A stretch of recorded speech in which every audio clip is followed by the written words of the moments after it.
jimbo la Pangawe nalo halikuwa nyuma katika kumshtakia Mwenyezi Mungu juu ya dhulma ambayo tumefanyiwa. Kwa hiyo tuko hapa leo, zamu yetu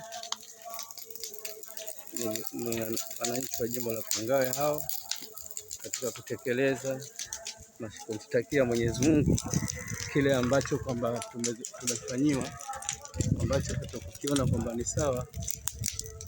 Leo ni zamu yetu jimbo la Pangawe.